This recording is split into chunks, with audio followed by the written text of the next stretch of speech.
Alright, my name's Chelsea Payne. I work here at the Sullivan County Anti-Drug Coalition. I work on the criminal justice peer support side of it. So I get to go into the jail with my lived experience and give hope to some of the inmates that reach out to us who are wanting recovery in their life.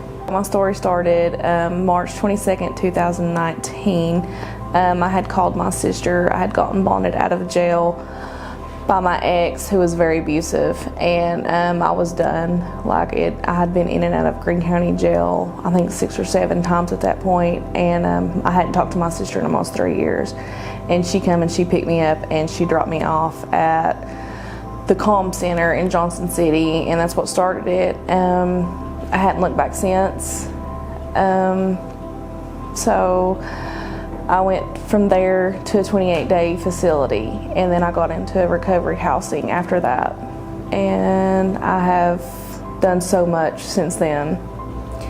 Every Wednesday, my dad would take us to Dollywood, and it was just me and my 2 sisters. I'm the oldest, and my mom never went with us. She suffered from substance use disorder, so she stayed home a lot, but my dad would get us out every Wednesday, and we would go and we would have picnics in the parking lot. At the peak of it, I didn't want my children to bury me as who I was then, because I remember it's how my mom passed away, and she died of an overdose, and I didn't want them to know that that's who I was and remember me that for the rest of their life as that. I had gotten out of jail the second time, and I had this trailer that I had paid off for. We left it in my dad's name, and it was a trailer that I grew up in too.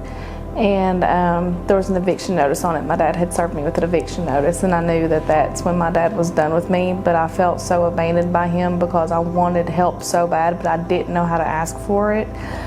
So whenever we went to court about it and I told him I wanted to go to treatment, he wouldn't even talk to me, and we went 2 years without talking.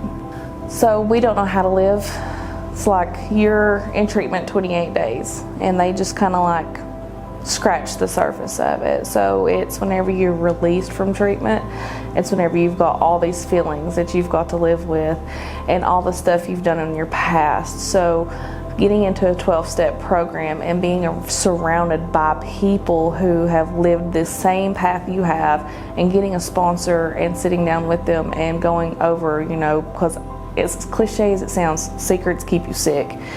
And that's one thing that stuck with me. So it's getting in there, taking all the suggestions and just running with it. So changing people, places, and things is a big thing. So and a lot of people that I get to help, their biggest thing is they want out of Kingsport, or they want treatment farther away. And I'm like, that's the best thing I ever did with my experience, because even though I just changed a city over, it helped dramatically, because I didn't know any recovery where I lived in my hometown.